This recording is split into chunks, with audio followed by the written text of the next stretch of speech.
विद्यार्थी मित्रांनो, सह्याद्री ट्युटोरियल्स मध्ये तुमचं स्वागत आहे. पीसीएम ची एक्झाम आता क्लिअर झालेली आहे. मग आता काही मुलांना, मी काय म्हणतो सगळ्यांना नाही, पण काही मुलांना या विषयाची भीती वाटते. पेपर जरा अवघड गेलेले आहेत किंवा प्रॉपर नॉलेज नाहीये. चला सुरुवात माझ्यापासूनच करूया. मी जेव्हा 12वी होतो, मार्क लिस्ट मिळाली. माझ्या मित्रानं ती मार्क लिस्ट बघितली आणि मार्क लिस्ट बघितल्या बघितल्या तो म्हणला मला, की "तुझं आता पुढं कुठंही ऍडमिशन होणार नाही." मी म्हटलं, "हा काय प्रकार आहे?" मग त्यानं मला सांगितलं, की "तुला इंग्लिश या विषयात 100 पैकी 48च पडलेत. 48 पडलेत आणि 50 मार्क असल्याशिवाय इंजिनिअरिंगला ऍडमिशन मिळत नाही." मी म्हणलं, "असं कुठं असतंय?" तो म्हणला, "तसंच आहे." म्हणजे बघा ग्रुपिंग क्रायटेरियाची माझ्या मित्रानं मला दिलेली ही माहिती त्या काळात. मग त्या काळात जाऊ दे रे, काही नव्हतं. आता तुम्हाला YouTubeमुळे नॉलेज आहे मला माहिती आहे. तरी देखील मी एक YouTube चॅनल आहे, नाव नाही सांगत. त्या सराकडून एक चूक झाली. ते म्हणले ग्रुप क्लिअर होण्यासाठी 150 स्कोर लागतोय. हेही चुकीचं आहे रे. हेही नाही, एवढाही स्कोर लागत नाहीये. बरं अजून एक महत्त्वाची चूक आहे बघा. मला सांगा सीएस किती मार्काला आहे? 200 मार्काला आहे. मग ग्रुपिंगसाठी त्याचे अर्धाच स्कोर होणार ना. 100 पैकी आपल्याला विचार केला पाहिजे ना. बरं ते रूल पहिला क्लिअरली सांगतो बरं का, की फिजिक्स आणि मॅथ्स कंपल्सरी आहे. आता ह्यात तुम्ही पडले 35-35 समजा म्हणतोय जास्त पाडणार मला माहिती आहे. म्हणजे तुमचा स्कोर झाला किती 70. आता ग्रुपिंग क्रायटेरिया असा आहे, की तुम्ही जर ओपन कास्ट मधून असाल म्हणूया आपण. तुम्हाला कुठलंही ईडब्ल्यूएस नाही, एससीबीसी नाही, कुठलीही सवलत नसेल, तर आपल्याला 45% लागतात रे, म्हणजे 135 मार्क. पण 1 मार्क कमी असेल तरी ग्रुप क्लिअर कन्सिडर करतात. हे मी इंजिनिअरिंगच्या फॅकल्टीकडून ऐकलेलं आहे बरं का, लक्षात घ्या. कन्फर्म करू की आपण आणखीन? पण त्यातनं हे चला 70 मार्क मायनस करूया. ओके. मग हे 5 आलं आणि 13तनं 6 गेले 65. आता 65 स्कोर हा उरलेल्या विषयात व्हायला पाहिजे. जर तुम्ही या 2 विषयात काठावर पास झाला असेल तर. पण मी क्लिअरली सांगू का तुम्हाला, की केमिस्ट्रीमध्ये जर 65 स्कोर नसेल, तर केमिस्ट्रीच्या ऐवजी तुम्ही आयटी सब्जेक्ट जर घेतला असेल तुमचा, तर तो आयटी 100 मार्काचा आहे रे. मग 100 पैकी जो स्कोर होईल तो सगळा काउंट होतो आणि तुम्हाला सगळ्यांना माहिती आहे, आयटीमध्ये कुणीही 90च्या खाली येत नाहीये. तेव्हा ज्या मुलाचा इन्फॉर्मेशन टेक्नॉलॉजी हा सब्जेक्ट आहे ना, त्याचा ग्रुप क्लिअरच आहे. बस सीएचा विचार करूया. 100 पैकी 100 मार्काला प्रॅक्टिकल मार्क मिळतात तुम्हाला. 100 मार्काच्या थेअरीपैकी अरे 40 तरी पाडाल, 30 तरी पाडाल की नाही? ठीक आहे. मग चला 20च पडले तुम्हाला. मग 120 पैकी तुमचा स्कोर 60 काउंट होणार आणि बाळांनो, ही एवढे मार्क पाडणार आहे तुम्ही? त्यात काही जास्त पडणार नाहीयेत तुम्हाला. मग मॅथ्समध्ये एवढीच पडत असेल तर ग्रुप क्लिअर करून तरी काय करणार आहे आपण? म्हणजे तुमच्या मुद्दा लक्षात आला का मला काय म्हणायचं आहे? मुद्दा असा आहे, की तुम्ही ग्रुपिंग क्रायटेरियाचे रूल व्यवस्थित लक्षात घ्या. केमिस्ट्रीला इन्फॉर्मेशन टेक्नॉलॉजी, सीएस इलेक्ट्रॉनिक्स सुद्धा चालतो लक्षात घ्या. बायफोकल सब्जेक्ट सुद्धा चालतायत. टेक्निकलचे सब्जेक्ट सुद्धा चालतायत लक्षात घ्या.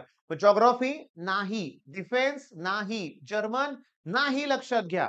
मराठी बिलकुल नाही. संस्कृतचे मार्क काउंट केले जाणार नाहीयेत. त्यामुळे ज्या मुलांचा ग्रुप किंवा सब्जेक्ट हे असतील ना physics, chemistry, maths, bio, Marathi आणि इंग्लिश या मुलांसाठी म्हणूया आपण. मग काहींनी काय केलंय, माझ्या मते मराठीच्या ऐवजी जिओग्राफी घेतलंय असं पण आहे.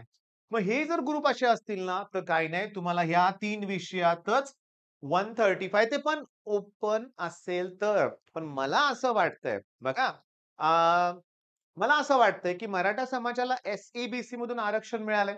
ओके. बाकीचे बरेचसे समाज आहेत ते ई-डब्ल्यू-एस अंडर येतायत. मग ई-डब्ल्यू-एस आणि एस-सी-बी-सी सोडून जे प्युअरली ओपन मध्ये येतायत लक्षात घ्या. आता शब्दावर जाऊ नका. मला म्हणायचं काय बघा, जर ई-डब्ल्यू-एस असेल, एस-सी-बी-सी असेल ना, तर अरे 40च% स्कोर करायचे. म्हणजे 120 त्यातले इथं 70 उरले 50. काहीही काळजी करू नका. तुम्ही विनाकारण टेन्शन घेऊ नका. तुम्ही सीईटीवर फोकस करा लक्षात घ्या. कशावर फोकस करा? सीईटीवर.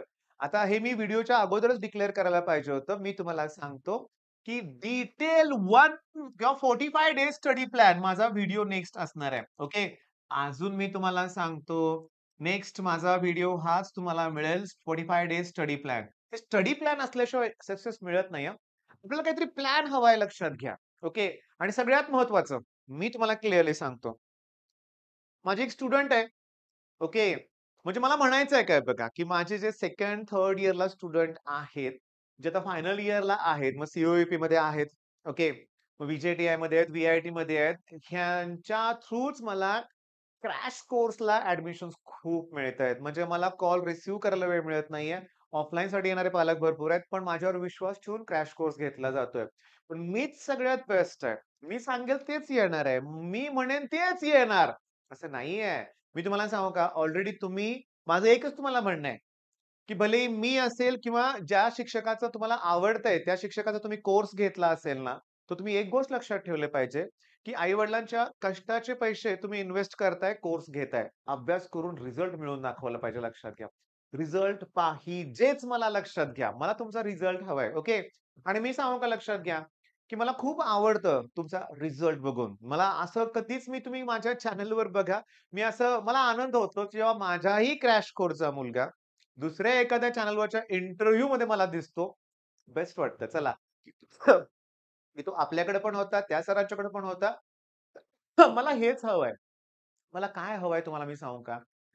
माझ्याकडे एक पालक आले होते. 2 दिवसापूर्वीची गोष्ट आहे.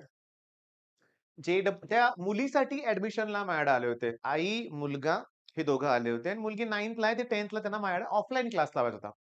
उत्सुकता मी म्हटलं, "मग हा मोठा मुलगा हा काय करतो?" तर आई पटकन म्हणली, की "तो जे प्रिपरेशन करतोय." मी विचारलं, "फी किती?" तर 5,50,000 फी 2 वर्षाची भरली. आता तो 11th मधून 12th मध्ये जाणार आहे. मी त्याला जस्ट विचारलं, "व्हॉट्स रिएक्शन?" तो म्हणला, "ऑर्गॅनिक स्टार्ट नाही केलं." असं होऊ शकत नाही. 11वी संपत आली अजून ऑर्गॅनिक नाही. तसं होणार नाही. पण सांगू का, अशी हजारो मुलं तणावात आहेत. हजारो मुलं तणावात आहेत. खूप तणाव आहे.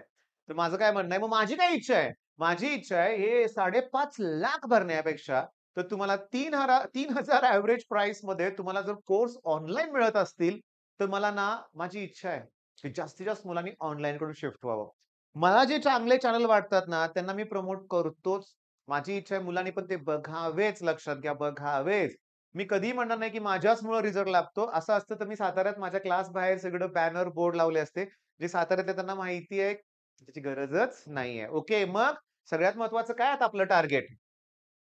ह्याचा एक व्हिडिओ तुम्हाला देणं. ओके. काहीही करून तो प्लॅन सक्सेसफुल करणं. त्यात फुल लेंथ टेस्ट देणं. ओके. मार्केटमध्ये जेवढ्या टेस्ट सीरीज तुम्हाला अवेलेबल राहतील, सगळ्या टेस्ट तुमच्याकडे पाहिजेत लक्षात घ्या आणि द्यायचे आहेत. अभ्यास करून त्या टेस्ट द्यायच्या आहेत लक्षात घ्या. अरे माझा भाऊ त्याला सीईटीत 196 होते. आम्हाला अजून आठवतंय, तर 10 टेस्टचे ₹10,000 ते मागत होते. ऑफलाईन असे तेही पॅकेट तुम्हाला देणार. असे 10 टेस्ट असणार तुम्ही सोडवायचे म्हणे. म्हणजे 15-20 वर्षापूर्वी वेगळीच गोष्ट होती लक्षात घ्या. आता ₹500-600 मध्ये तुम्हाला टेस्ट मिळतायत. बरेच जण फ्रीमध्ये तुम्हाला टेस्ट देतायत, प्रोव्हाईड करतायत. मग कसला विचार करताय? अभ्यासाला सुरुवात करा. ऑल द बेस्ट आणि हो, थांबा परत थांबतोय. याचा विचार करू नका. ग्रुप क्लिअर होणार आहे. बरीचशी मुलं ते फिजिक्सचा पेपर अवघड गेले ते आता खंगत बसतायत विनाकारण. त्याचा त्याचा इफेक्ट काय सीईटीवर होऊन द्यायचा आहे आपल्याला? बिलकुल नाहीये लक्षात घ्या. ओके, मग पुन्हा एकदा म्हणतो ऑल द बेस्ट.